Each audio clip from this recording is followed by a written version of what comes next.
Assalamualaikum warahmatullahi wabarakatuh. Berjumpa kembali dengan saya Nita Wahyunisi dalam pembelajaran Bahasa Indonesia kelas 9. Oke, sebelum masuk ke pembelajaran hari ini, jangan lupa untuk siswa-siswi yang pembelajarannya jarak jauh, diharapkan kalian untuk selalu menjaga kesehatan dengan cara mematuhi protokol kesehatan. Dan harus tetap mengikuti pembelajaran yang diberikan oleh Bapak Ibu Guru melalui live streaming SMP Negeri 1 Ponorogo. Oke, kali ini saya akan menyampaikan materi masih sama, yaitu babnya teks tanggapan, tetapi kali ini yaitu tentang struktur dari teks tanggapan. Kompetensi dasarnya yaitu 3.8, menelaah struktur dan kebahasan dari teks tanggapan, lingkungan hidup, kondisi sosial, dan atau keragaman budaya. Tanggapan itu bisa berupa kritik, sanggahan, atau pujian yang didengar dan dibaca. Maka dari itu tujuan pembelajarannya yaitu siswa mampu menelaah struktur dan kebahasaan dari teks tanggapan. Teks tanggapan yang kita tanggapi bisa lingkungan hidup, kondisi sosial, ataupun keragaman budaya dan lain sebagainya yang ada di sekitar kita. Kita bisa jadikan sebagai tema untuk menanggapinya. Kebetulan kali ini tidak struktur dan kebahasannya, tetapi hanya cukup strukturnya saja. Pertemuan kali ini hanya strukturnya saja. Sambil dibuka buku paketnya, jangan hanya dijadikan bantalan tidur. Bisa kalian buka buku paket Bahasa Indonesia kelas 9 di halaman 93. Di situ terdapat struktur teks tanggapan. Ada 3 bagian, yaitu ada konteks, deskripsi, dan penilaian. Konteks itu berisi kondisi dan keadaannya, yaitu berupa apa yang kita akan tanggapi, di mana kita menanggapinya, kapan peristiwa tersebut terjadi, dan peristiwa apa yang akan kita tanggapi. Bisa berupa tadi lingkungan hidup atau lingkungan sekitar kita, politik, sosial, seni budaya, atau keseharian kita, yaitu kita bertemu dengan buku pelajaran. Buku-buku yang ada yang kita punya itu kita juga bisa menanggapinya, isinya bagaimana, terus sesuai tidak dengan pembelajaran kita, sesuai tidak dengan umur kalian. Kalau tidak ya jangan dibaca. Kalau sesuai dengan umur kalian ya apa yang ada di dalam buku tersebut baik, ya kalian bisa menyerapnya. Itu yang ditanggapi. Struktur yang kedua yaitu ada deskripsi. Deskripsi itu berisi apa dan bagaimana sesuatu terrealisasi atau diciptakan atau dihasilkan. Di situ ketika kalian sudah menanggapinya, kalian juga bisa mendeskripsikan isinya tentang yang akan kita tanggapi. Struktur yang ketiga yaitu penilaian. Penilaian berisi apa yang kita pikirkan tentang yang kita tanggapi itu tadi. Penilaian itu bisa berupa negatif ataupun positif, yaitu bisa berupa pujian ataupun kritikan ataupun sanggahan. Itu ketiga struktur dari teks tanggapan, yaitu konteks, deskripsi, dan penilaian. Untuk lebih jelasnya bisa dibuka buku paket halaman 93. Berikutnya, bahasa dari teks tanggapan. Bahasa teks tanggapan itu ada 2. Tadi kan strukturnya ada 3 bagian. Bahasa teks tanggapan cukup ada 2, yaitu untuk konteks dan deskripsi, atau untuk bagian struktur konteks dan deskripsi itu bahasanya cukup menggunakan bahasa deskripsi. Apa itu bahasa deskripsi? Yaitu menggambarkan perasaanmu terhadap sesuatu. Hal ini dapat dimulai dengan mencatat apa saja yang menarik.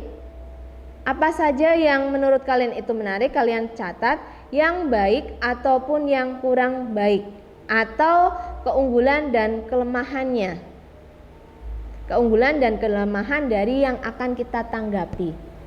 Itu dari struktur, konteks, dan deskripsi. Untuk yang penilaiannya itu bahasanya menggunakan kata-kata yang mengungkapkan penilaian. Penilaian itu tadi bisa berupa pujian ataupun kritikan. Kritikan itu syaratnya meskipun mengkritik itu harus menggunakan bahasa yang santun. Berikutnya, menanggapi pujian. Sangat menyenangkan ketika kita menerima pujian. Siapapun itu pasti suka, entah itu tua, muda, besar, kecil, ataupun kaya, miskin, atau cantik, ataupun tidak cantik. Itu ketika menerima pujian itu sangat senang. Maka dari itu kalian harus memberikan tanggapan yang baik agar orang yang menerima pujian atau tanggapan itu orang tersebut senang. Coba perhatikan selama pengalaman hidup kalian, entah itu di rumah, di sekolah, ataupun di masyarakat sekitar. Apakah orang Indonesia itu suka memuji? Ya, suka. Atau malah sebaliknya? Kalian bisa memperhatikan di lingkungan sekitar kalian.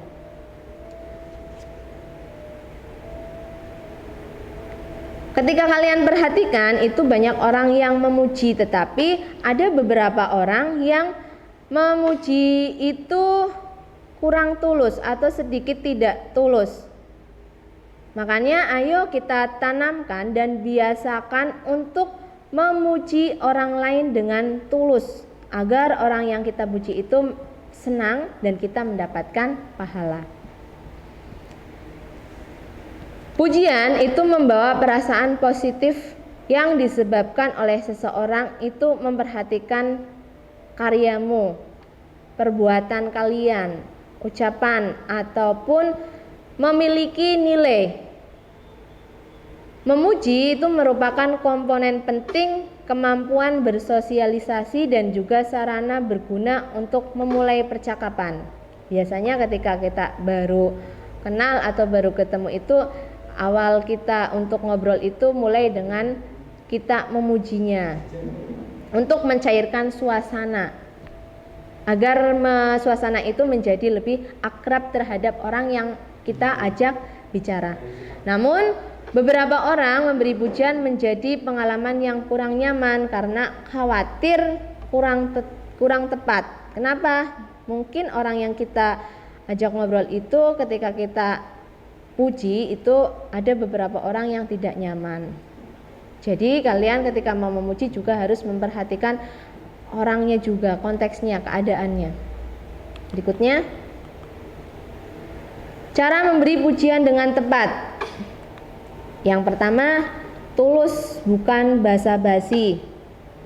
Memuji tidak dengan sungguh-sungguh akan dapat dirasakan. Sebaliknya, jika pujian itu sungguh-sungguh ataupun tulus, bukan sekedar basa-basi, itu dapat dirasakan dan orang senang dengan apa yang kalian katakan.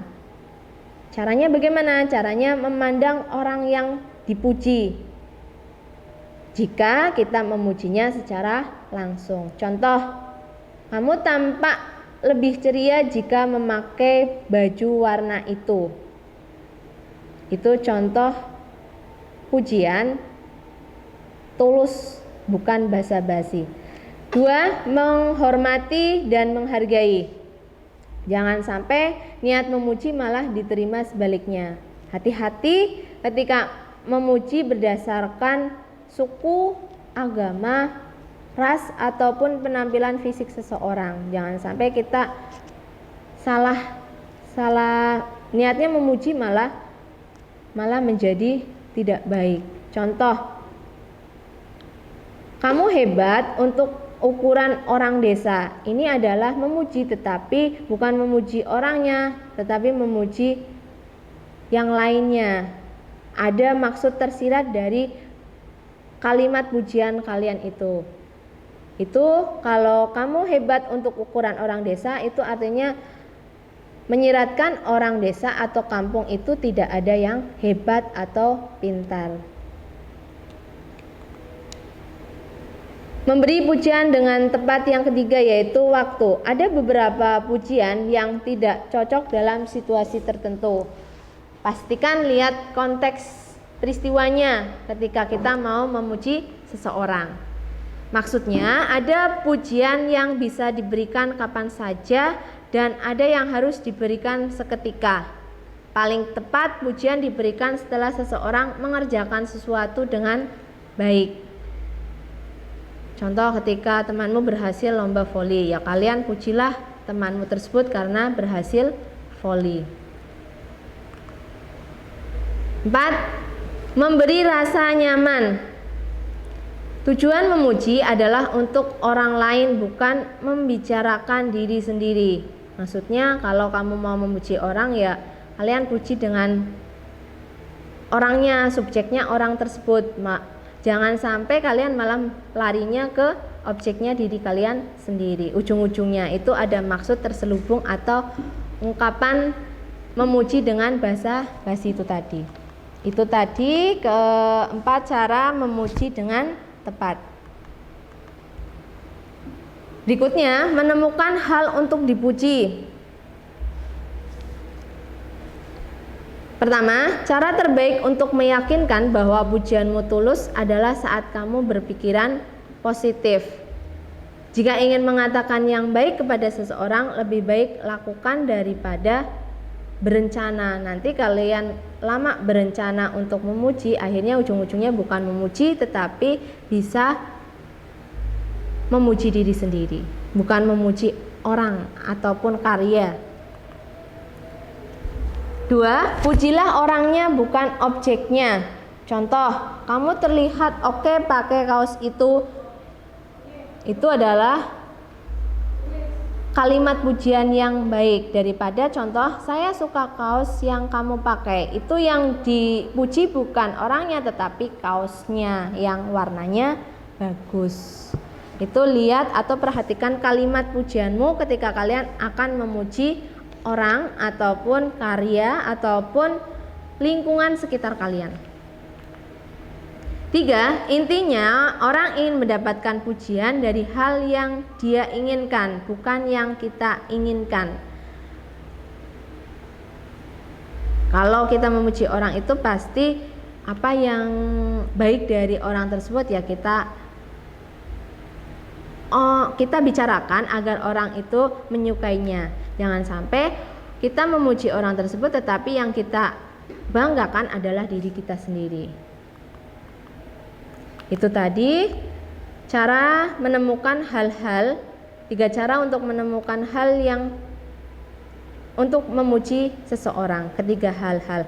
Untuk lebih jelasnya kalian bisa dibuka buku paketnya dari mulai halaman 93 sampai 97. Silakan kalian pelajari kembali struktur dan beberapa hal untuk memuji seseorang. Itu saja pertemuan kali ini, semoga bermanfaat. Jangan lupa untuk selalu belajar dan belajar. Sekian, wassalamualaikum warahmatullahi wabarakatuh.